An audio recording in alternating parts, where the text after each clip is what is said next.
ఉత్తర భారతాన్ని వర్షాలు ముంచెత్తుతున్నాయి. ఎడతెరిపి లేకుండా కురుస్తున్న వానలకు లోతట్టు ప్రాంతాలు జలమయమవుతున్నాయి. రవాణా ఎక్కడికక్కడ స్తంభించిపోతోంది. ఇదే పరిస్థితి మరికొన్ని రోజుల పాటు కొనసాగే అవకాశాలు ఉన్నాయని భారత వాతావరణ శాఖ తాజాగా వెల్లడించింది. వర్షపాతం అధికంగా నమోదయ్యే అవకాశం ఉన్న 7 రాష్ట్రాల్లో రెడ్ అలర్ట్ ను జారీ చేసింది. అరుణాచల్ ప్రదేశ్, త్రిపుర, పశ్చిమ బెంగాల్, సిక్కిం, గుజరాత్, అస్సాం, మేఘాలయ రాష్ట్రాల్లో ఈ నెల 4 వరకు హెచ్చరికలు అమల్లో ఉంటాయని స్పష్టం చేసింది. హిమాచల్ ప్రదేశ్, బీహార్, తమిళనాడు, మహారాష్ట్ర, గోవా తదితర రాష్ట్రాల్లో ఆరెంజ్ హెచ్చరికలు జారీ చేసింది వాతావరణ శాఖ. జూలై 5 వరకు ఇదే పరిస్థితి కొనసాగుతోందని పేర్కొంది.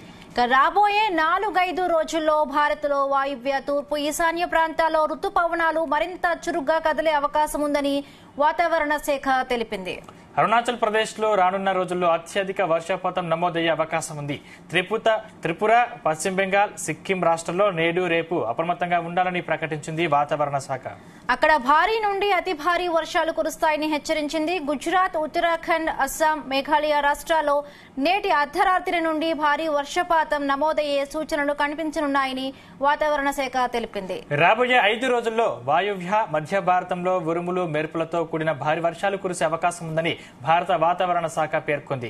కేరళ, లక్షద్వీప్, కోస్టల్ కర్ణాటక, కొంకణ్, గోవా, గుజరాత్ లోని పలు ప్రాంతాల్లో రానున్న 5 రోజుల్లో మెరుపులతో కూడిన వర్షాలు కురుస్తాయని వెల్లడించింది. కోస్తాంధ్ర, యానాం, మహారాష్ట్రలోని పలు ప్రాంతాల్లో మోస్తరు నుంచి భారీ వర్షపాతం నమోదయ్యే అవకాశం ఉంది.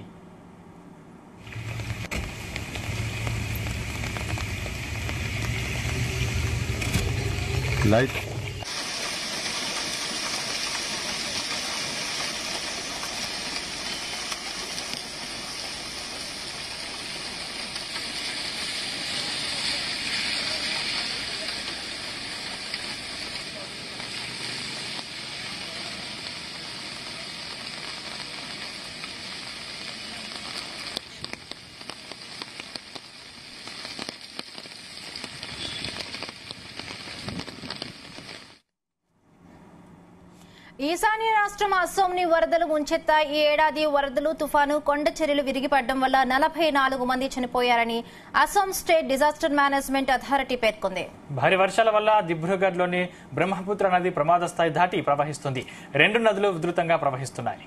సోనిత్పూర్, బార్పేట్, కరీంగంజ్లోని నదులు ఉప్పొంగాయి. అస్సాంలోని 12 జిల్లాల్లో 2.62 లక్షల మంది వరద వల్ల ప్రభావితమైనట్లుగా అధికారులు తెలిపారు. 1671 గ్రామాలు జలదిగ్బంధంలో 671 గ్రామాలు జలదిగ్బంధంలో ఉన్నాయి. మొత్తం 2593 మంది నిరాశ్రయులుగా ఉన్నారు. 44 సహాయక శిబిరాల్లో తలదాచుకుంటున్నట్టుగా సమాచారం అందుతోంది. పలు ప్రాంతాల్లో ఎన్డీఆర్ఎఫ్, ఎస్డీఆర్ఎఫ్ బృందాలు రెస్క్యూ ఆపరేషన్ చేపట్టాయి. ధెమాజీ జిల్లాలో 300 మందిని, టిన్సుకియాలో 20 మందిని, దిబ్రూగఢ్లో 3గురిని బోట్ల ద్వారా రక్షించారు. ధెమాజీ జిల్లాలో పడవల ద్వారా దాదాపు 1000 జంతువులను కాపాడారు.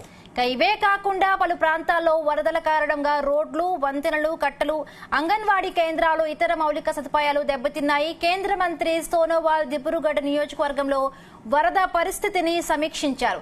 వరద ప్రభావిత ప్రాంతాల్లో అత్యవసర చర్యలు చేపట్టాలని అధికారులను ఆదేశించారు. బ్రహ్మపుత్ర నది ప్రమాద స్థాయిని దాటడంతో అక్కడ వరద పరిస్థితిని కూడా ఆయన పరిశీలించారు.